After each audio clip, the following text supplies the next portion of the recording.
très impressionnant, c'est que avant d'arriver sur ce Grand Canyon, eh ben, on est entouré d'arbres. Et puis d'un coup, ça s'arrête et on est face à ce Grand Canyon et à une immensité désertique.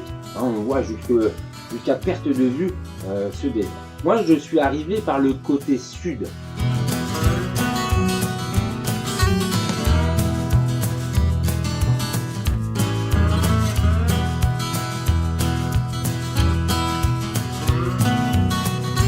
Bon, on va pas se mentir, hein, ils se sont pas pris la tête pour le nom, ça veut tout dire, Grand Canyon, parce que c'est un grand canyon. Quand on dit grand, c'est vraiment démesuré, on parle ici de 1800 mètres de profondeur, 18 km de largeur sur son endroit le plus large, puisque oui, ce que vous voyez maintenant et ce que moi j'ai vu, ce n'est qu'une petite partie du Grand Canyon, puisqu'il serpente tout le long.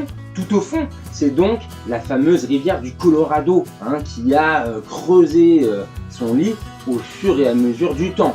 Et là, quand on parle de temps, on parle de millions et de millions d'années. C'est aussi le mouvement des plaques tectoniques qui fait que ça s'entrechoque, ça choque et bam, ça fait un canyon. En tout cas, c'est déjà donc le premier site que j'ai visité, le premier grand parc national que j'ai visité après être parti de Las Vegas.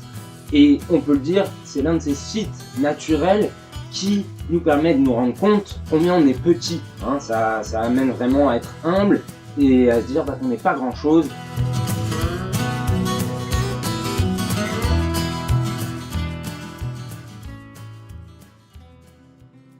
Après être reparti du parc, on s'est arrêté avant d'aller dormir à Horseshoe Bend. Si on traduit, Horseshoe, ça veut littéralement dire terre à cheval, et bend, on pourrait dire une courbure, donc oui, la courbure de fer à cheval. Ça fait donc aussi partie du Grand Canyon, hein. On voit au fond le Colorado, et donc c'est l'un de ces sites mythiques qu'il faut aller voir.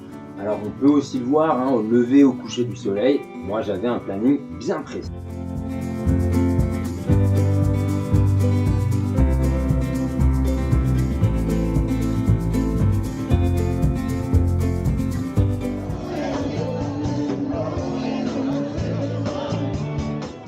Ceci est la fin de la vidéo, n'hésite pas à la partager, à lâcher un pouce bleu, un commentaire et à aller regarder une autre vidéo sur ma chaîne.